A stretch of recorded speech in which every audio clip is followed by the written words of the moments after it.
بسم اللہ الرحمن الرحیم۔ اس وقت ہم لاہور ایئرپورٹ سے جدہ کی طرف جا رہے ہیں۔ ہمارا جہاز آہستہ آہستہ چلنا شروع ہوا تو ہماری دل کی دھڑکنیں بھی تیز ہونا شروع ہو گئی، کیونکہ زندگی کا جہاز پر یہ پہلا سفر، پھر سفر مدینہ کا اپنا ہی مزہ ہے۔ جہاز کی رفتار جوں تیز ہوتی گئی، ہماری دل کی دھڑکنیں تیز ہوتی گئی۔ ہمیں یقین ہو گیا کہ اب ہم مدینے جا رہے ہیں۔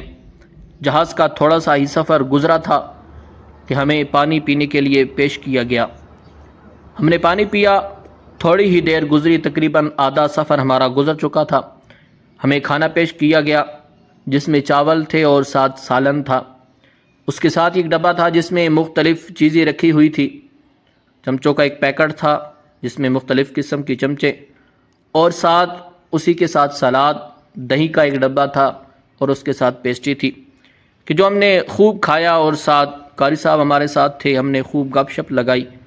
یہ ساری چیزیں ہم نے کھانے کے بعد تھوڑی دیر گزری تھی کہ ہمیں چائے پیش کی گئی۔ چائے ہمیں دی گئی جس میں کوا تھا، اور اس میں ہم نے چائے خود بنانی تھی۔ دودھ تھا اور ساتھ شوگر دی گئی۔ قاری صاحب نے دودھ ڈالا کاوے میں، اور اس کے ساتھ آپ نے شوگر ڈالی۔ شوگر ڈالنے کے بعد خوبصورت چائے تیار ہو گئی۔ قاری صاحب نے چائے تیار کی اور اس کے بعد ہم نے چائے پی۔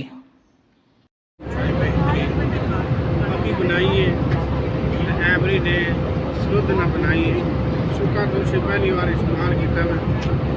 اللہ خیر کرے، ماشاءاللہ مزہ آ گیا ماشاءاللہ جی، ایئر بلو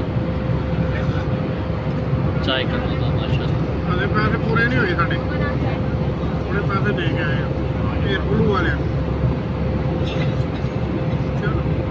چائے کا مزہ لینے کے بعد ہم نے تھوڑی دیر آرام کیا۔ آرام کرنے کے بعد ہمارا جہاز ایئرپورٹ کے قریب پہنچا، اور جدہ کا یہ خوبصورت نظارہ، جہاز کے اوپر سے ہر طرف لائٹیں ہی لائٹیں، اور جدہ ایئرپورٹ کی خوبصورت مناظر، اور جدہ کے آس پاس آبادی کی خوبصورت لائٹوں کا نظارہ ہی اپنا تھا۔ ہم نے کیسے آگے سفر جاری رکھا، مکہ کی وادیوں کی آپ کو زیارت کروائیں گے، مکہ شریف کی زیارت کروائیں گے انشاءاللہ۔ کیسے عمرہ کیا، دوستوں کے ساتھ گپ شپ کی، ساری بتائیں گے انشاءاللہ۔ جڑے رہیے۔